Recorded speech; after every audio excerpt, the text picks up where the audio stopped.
begged them for the child's sake, because a crowd would break heads and not hearts, and he wished the opposite for once. Another says no one said anything, and Heinrich took his wife and daughter to the depot road when the bell struck 5, and someone saw a carriage without a lamp and remembered it wrong later. A landlord found the notebook where a cup had rested and held it with fingers that expected heat and felt none. But not everyone agreed on what really happened. She left sentences behind that will not stop living. On one page she wrote the day of a date a neighbor kept hidden in her heart, and the neighbor saw it and sat down and touched the number with a finger as if it might sting. On another she wrote a rule she had found that week. If a man knocks twice at a door where he always knocks 3 times, he will change his life within 2 days. On another she wrote a prayer without any names in it. Keep them from the hour that knocks before it is due. She made a city into math and math into mercy, and then mercy broke its own toe and fell down 3 stairs, and the ward could not forgive a child for not picking it up. There were smaller events that the papers never printed because the papers were busy trusting themselves. A baker who always placed 6 loaves across the front counter placed 7 for a week, and Emma wrote that he would break a promise before Sunday. He did, and made it up, and went back to 6.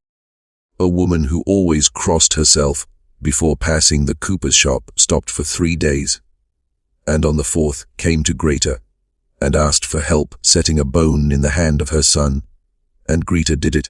A boy who always whistled a march began to whistle a hymn with his teeth clamped, and Emma wrote a line no one has yet understood. A man who carries a hymn in his teeth will carry a blade in his coat if someone sings too loudly.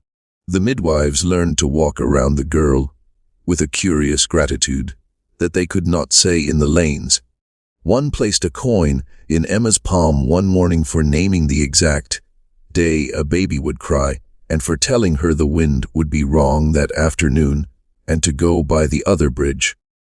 Another avoided the child with great care, and then months later brought her a spool of thread the exact shade of her shawl, and said nothing while she set it on the table and turned and left. The ward stored its thank yous where it could not see them. What do you think? Leave your thoughts below. I read every theory. It is an ugly invitation and a necessary one. This story belongs to a city that wanted to be plain and found it could not be. The child, who marked its distances like a surveyor, marked its sins like an accountant, and her book remains one of the few honest ledgers the ward ever kept. You will say she guessed, and sometimes a guess looks like prophecy when you hold it to the light of a tragedy. You will say she knew too much, and nothing good comes of a child who knows more than adults with badges. You will say the world obeyed because she named it, and that is the cruelest truth, because it means our bodies were willing. The years after say very little. The people who stood in the kitchen that last morning never admitted where the family went. The policeman who wrote the box around the words community unrest kept his badge for a time and then drank. The doctor practiced until his hands got slow and his notes got sparse and his temper got short, and then he became the kind of old man who stares at a corner where a light used to be.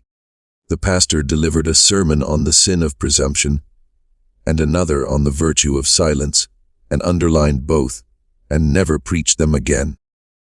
But not everyone agreed on what really happened. If you hold the journal from the kitchen and tilt it, you will see fingerprints in graphite, where a child pressed too hard when she wrote a figure that would not behave. If you breathe on the page lightly, the numbers look as if they have sweated. If you read in the late hour, you can hear the brewery bell. When you reach a line about a watch, you can hear the planks by the river. When you read about a left heel faltering, you can hear the cough of a chimney trying to swallow a house. The book will not tell you whether Emma counted the city into harm or counted it into safety, or whether counting is always both. whether calling an hour can save a life and ruin 3 more, whether knowledge by itself is a kind of fire in a small hand. The ward said witch and savant and curse and blessing.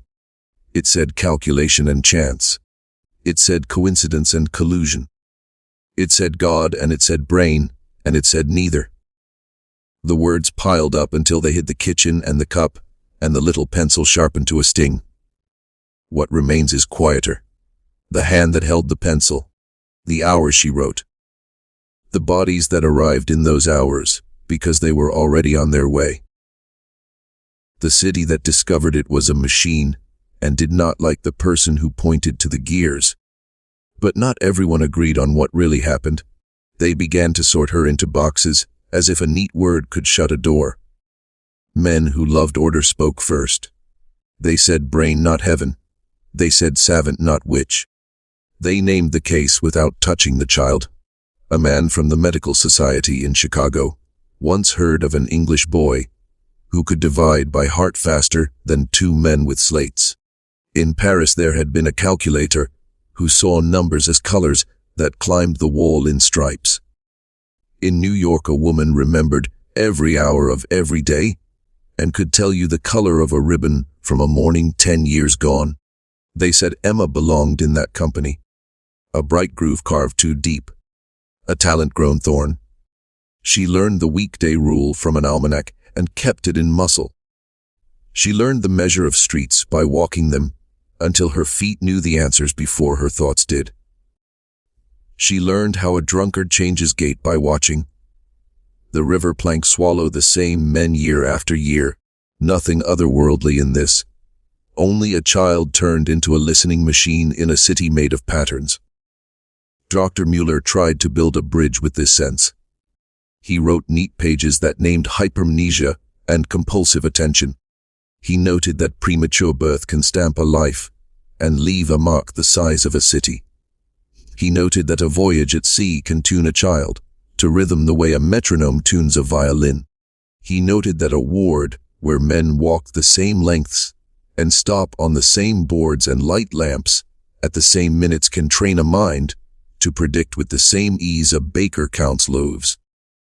Then he would look at the line where he had written the hour of Mr. Dietrich, and the page would go gray. He tore a leaf and burned it, and left a curl of ash tucked in the hinge of his desk, like a dead insect. He drew a fresh page and began again. But not everyone agreed on what really happened. The spiritualists in their parlors knew a different music. They said the child saw what men hide, because the city would not handle its own sins. She was a cabinet without wood, a table without legs that still tapped. She had been born between storms. The sea had washed the boundary thin. She heard the unquiet. She spoke it. When she repeated secrets from behind doors she had not entered, they nodded, and said the dead wake the living when the living forget their own. They dimmed lamps and asked for names. They asked for the sound that numbers make when they walk at night. The pastor answered behind his closed door with a smaller word. Temptation. He wrote it and crossed it, and wrote pride, and crossed that, and wrote burden and left it. He preached on the danger of talking too confidently about what will be. He did not say her name. Silence is a kind of spell in cities that try to be good. But not everyone agreed on what really happened. There was a harder talk that did not need candles. It needed only hunger and coin. The city had made a habit of using children as tools long before Emma wrote her first distance. Apprenticeship works because small hands learn the weight of adult work before they know how to say no. A policeman who wishes to find a ring or a knife may decide that a child who hears too much can point without being seen pointing. A neighbor who wishes to unseat a rival can teach a bright girl a floor plan with compliments and let her voice carry a rumor that sounds like Providence. A brewer who hates another brewer can ignore a chimney until a child names the hour when hate will look like accident. In such a story, Emma becomes instrument, and then a lullaby, and then scapegoat, and finally curse. The papers printed a small notice and called a death negligence, while men in kitchens put their fists on tables and whispered the darker word. But not everyone agreed on what really happened. Suspicion turned its face toward the father. He is the easiest wick to light. A craftsman hungry for admiration could have coached his daughter for coin and favor. He could have fed her the day rule. He could have taught her to listen at doors. He could have planted the line about the oven and the chimney and then let her speak it. When the city clapped, he smiled. When the city flinched, he tightened his jaw and said, "Go on." When the city threw stones, he fled and left the notebook to harden his story into artifact. It is a neat explanation that saves the rest of us. It leaves no blue light. It leaves no breath rising through brick. It is as clean as a swept stoop. Then you lift a board where the book lay and feel cool pressed into the wood, and do not understand why your chest has learned to count while you are only holding paper. But not everyone agreed on what really happened. Another group blamed the immigrant story itself. They said the ward had carried old numerologies as one carries bread starters in Crocs. That Lutherans with numbered catechisms and German calendars, with tables at the back, had made numbers into something like prayer. That an aunt once taught Emma to tie threads in certain counts for luck, and she never unlearned the feel of odd, and even in her fingers. That the child pressed this habit against the city, and the city gave way. It sounds tidy. It lets Milwaukee call the fault foreign. Yet the habit of counting lives in all towns that worship timetables and whistles. The lake bells chime. The trains breathe iron mornings. The fishermen read water by a cadence in their jaw. There is no way to send this. It is the city's own bone. But not everyone agreed on what really happened. The skeptics made an altar of coincidence. They said 3 deaths in 1 damp week will fit any story you prefer if you spread it thin and lay it flat. A drunk on boards. A jealous man. A chimney that wanted only a mason and a better wind. Any child who speaks hours every day will be right sometimes. The ring was where rings are often hidden. The ribbon under the laundry yard was bound to reveal itself with, or without a girl. The patrolman's log shows the word rumor in a careful hand beside other crimes, and the log of the baker shows his oven overdue for sweeping. Confidence trick. Pattern hunger. Memory that favors the eerie shape and forgets the plain. Then the same skeptic wakes at 4 with his heart, beating the numbers a child once spoke, and walks to the window and finds he has counted to 46 without help. He goes back to bed and becomes louder in the morning. But not everyone agreed on what really happened. Conspiracy wrapped itself around police and press in a rope that tightens when pulled. A constable liked using her at first. He liked returning stolen things with a certain flourish. He liked telling himself he had done good through unorthodox means. Then he did not like what came next. A crowd. A window cracked. A kitchen that began to feel like a confession, even when no one spoke. He brought back a handkerchief and laid it on a table, as if returning a borrowed book. He wrote community unrest and drew a box around it and told the family to sleep elsewhere for a while. The newspaper kept its tone. It mocked mesmerists and blessed self-help. It did not print the ward's new rule.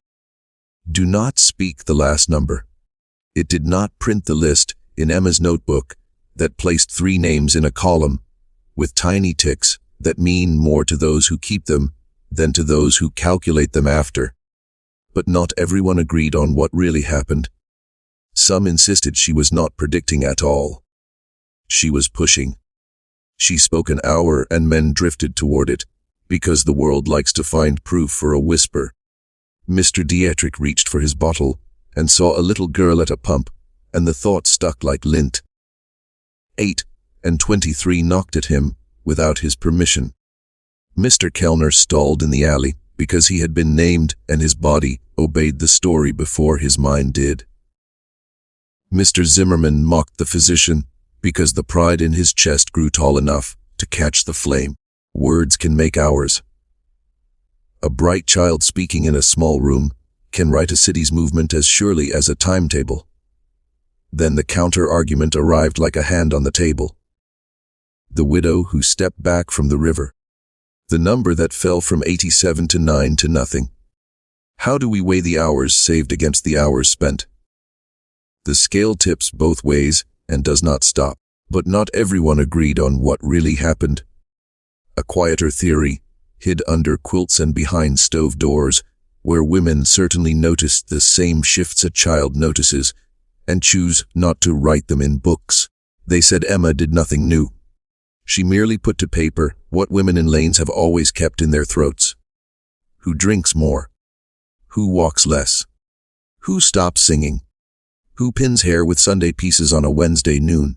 They said the city punished her because she put the secret craft in daylight, and daylight makes men nervous when it reads like judgment.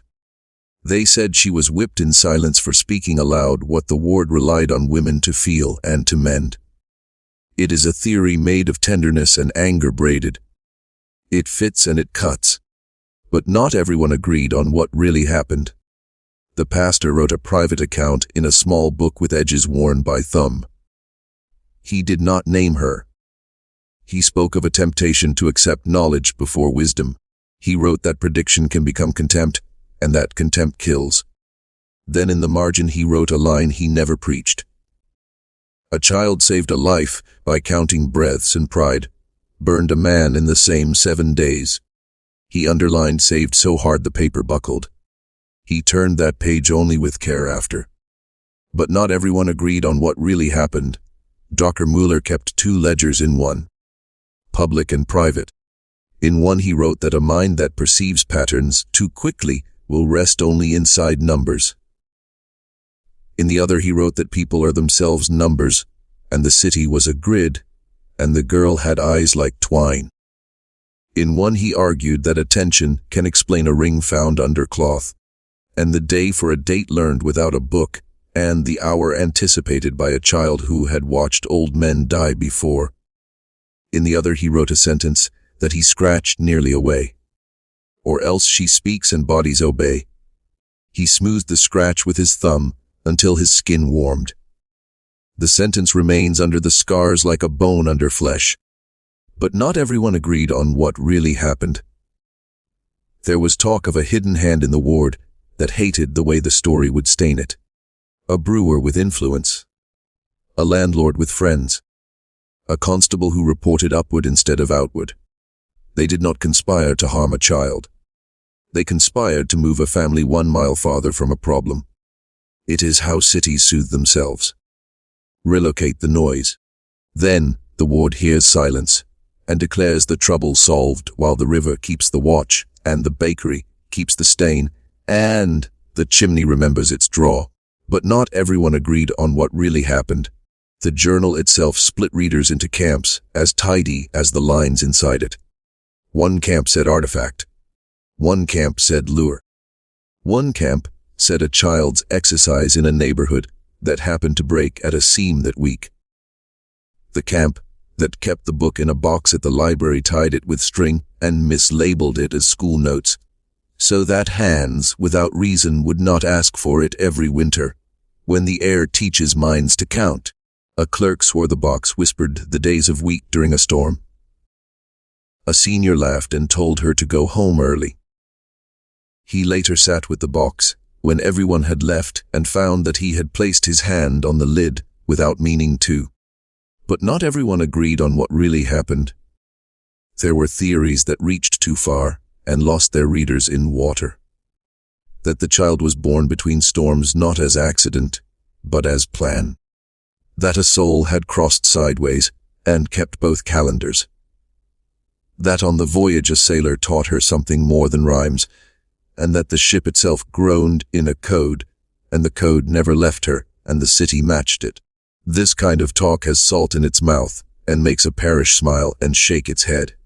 Then the same parish sends a note to the pastor asking whether a child should be told to stop reciting days. The answer says yes. The answer says kindness. The answer says avoid. But not everyone agreed on what really happened. A small faction refused every mature story and embraced the meanest. They said liar and trick and nothing more. They called the deaths common and the book a gimmick. They spat when they saw the cooper. They said the word witch on purpose because the word itself carries a lash. They slept fine. They left first when a window cracked.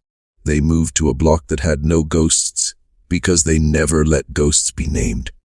They were happy men at their tables and worse in their dreams. But not everyone agreed on what really happened. A mathematical man from the East read the pages and said the numbers themselves were wrong.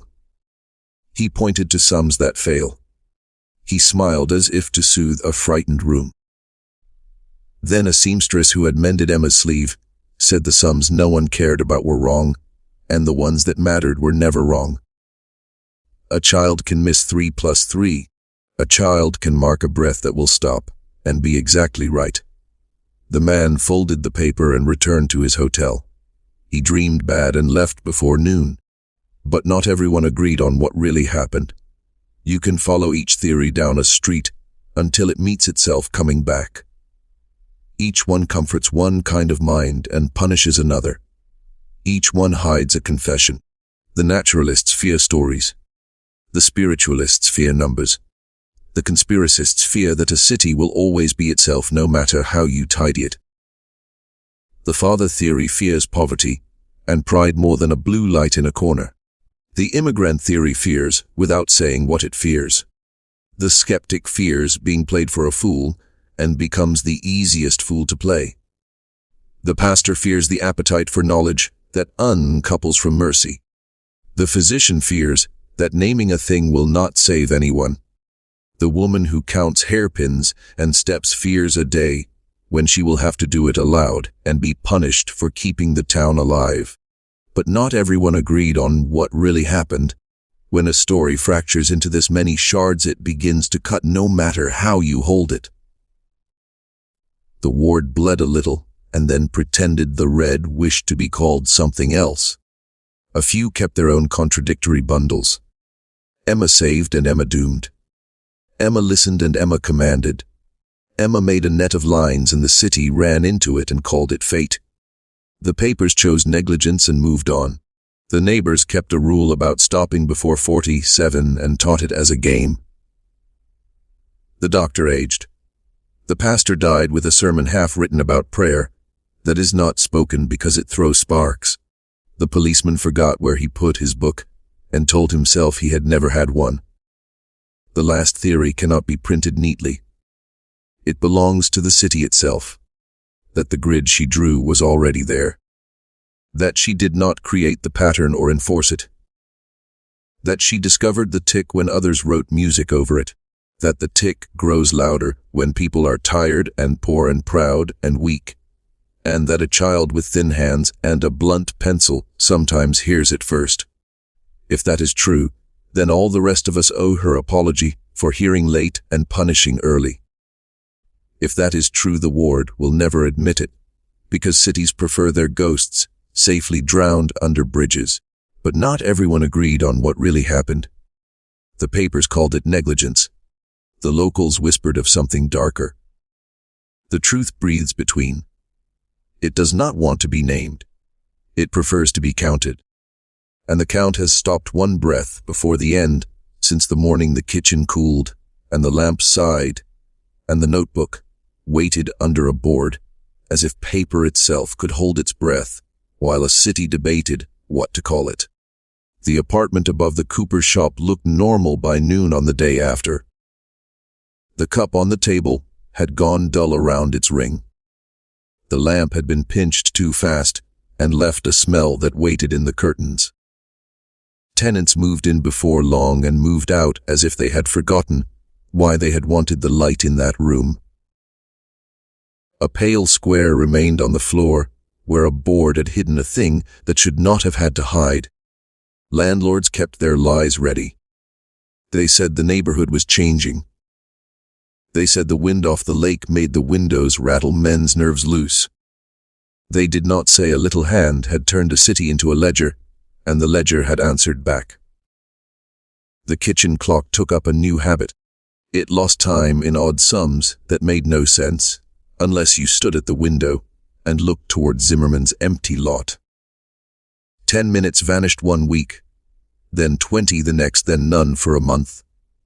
Then all at once 1 hour fell out of an afternoon, in the season, when the new owner tried to build and the masons found the draw wrong in the chimney that was not supposed to smoke, because there was no house yet to smoke it. Other mornings the clock ran ahead, as if it had borrowed minutes from some life that had not reached them yet. Tenants swore they had never wounded hard. One slammed it shut and carried it to a junkman and went deaf every time a brewery bell rang for a year after. There were reports that a child in the next family repeated days of week without being asked as the rain pressed at the windows. That the mother set a blue ribbon on a shelf because it calmed the girl and found it frayed in a week, as if worn by a throat the family did not own. That the father lifted a board in the kitchen because men are fools when a house breathes differently, and found nothing but felt his palm grow cool, as if a page had just been removed. But not everyone agreed on what really happened. The notebook that remained did not remain in any simple way. A landlord wrapped a few leaves in brown paper and tied them as if tying a cake. He did not want them in his rooms. He carried them to the library and put them in a clerk's hands and said household school notes, and turned and walked out without giving his name. The clerk slipped the packet into a small box and knotted the string twice and wrote the wrong words on its label, because the wrong word soothed her. She put the box on a high shelf. The box whispered sometimes when rain made the city feel like a ship. Staff laughed at one another and went home early, and then stayed late alone and set a palm on the lid when no one could see. Another clerk placed a scrap of blue ribbon inside, as if a child might accept a peace offering from a stranger.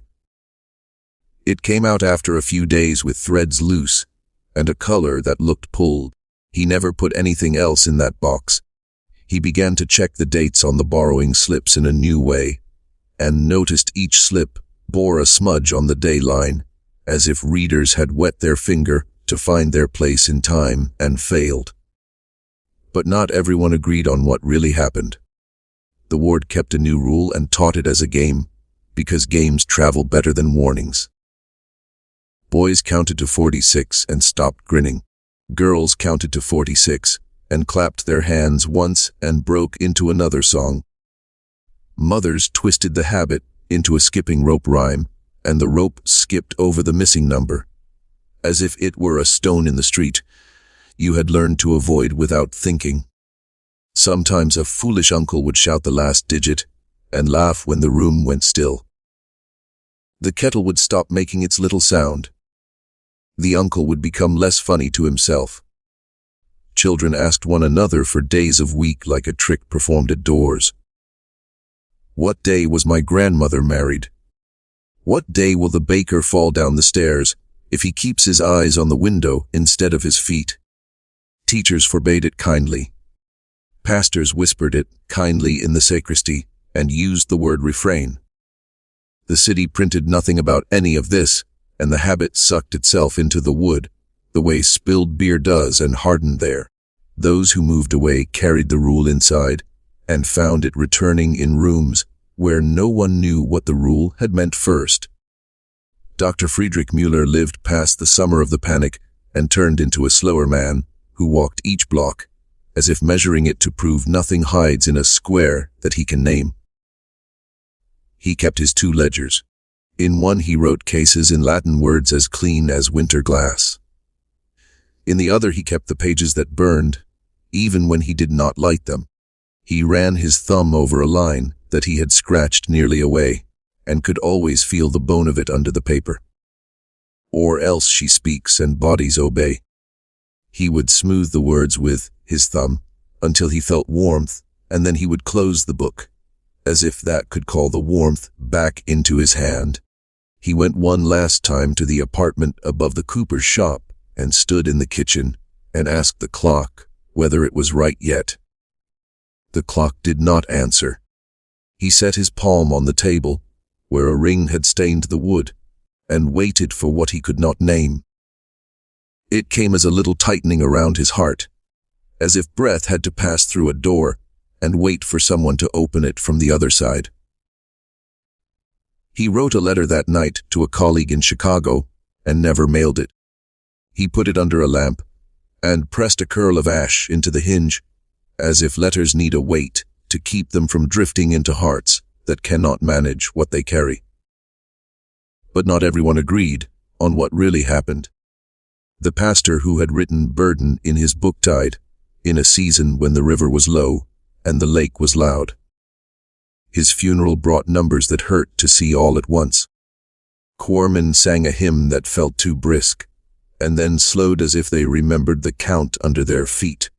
His private book passed to a younger hand that read the line about presumption twice, and then held the paper to the light and saw the places where words had been pressed hard. The hymn board in set marks stuck, and would not accept a number above the 40s for 2 Sundays. No one said anything. A child counted the nails in the pew, and stopped at the right place, without knowing why her mouth had done that. The policeman who had written a box around the phrase community, unrest, kept his badge until it dulled. He did not keep his sleep. He developed tricks for going past the river at night. He told himself he could do it faster. He told himself he could do it slower. He tore a page from his old pocketbook and wrote one line and then tore it up. The torn bits said I was counted before I agreed, and he knew it. He kept the handkerchief he had placed on the Richter's table. He left it on his own night chair, like a surrender flag, and his wife used it for tears, when none of the other cloths felt right. Zimmerman's lot fought building like a mule, foundation lines chalked on ground smudged during the night, and not by rain. A crew put up a scaffold, and the scaffold leaned a degree toward a corner that did not exist, and men argued with levels, and lost their tempers, and went home. Another owner promised to leave a square in the building for air, and called it a court. The square never felt right, and tenants put their chairs there, and stood up without finishing their coffee, and moved their chairs away, and forgot the cup. The new chimney breathed wrong, even when nothing burned, and shop cats refused to sit on the sill. The air did not kill. It threw away a minute here and there as if time dripped, and would not be caught in the throat of brick. The river planks changed with years.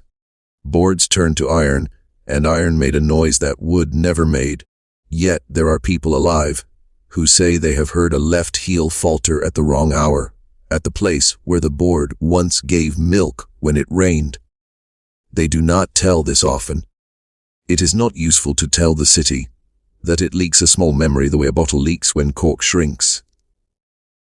It is not useful to tell the city that memory makes a sound, and we step into it. The Third Ward burned later, and the city grieved itself in public, and found itself wanting in private. Men spoke loudly about luck and fate and design. Women carried boxes and children counted, as they were told to so they could be quiet, while grown people decided where to sleep. In the smoke a few said they heard the numbers that made Milwaukee think of a kitchen where a book had lain. No one listened to anyone's hearing that week. Then the ward rebuilt and said modern too often again, and decided that one fire carries all fires on its back, and that is never true. The small ones keep going.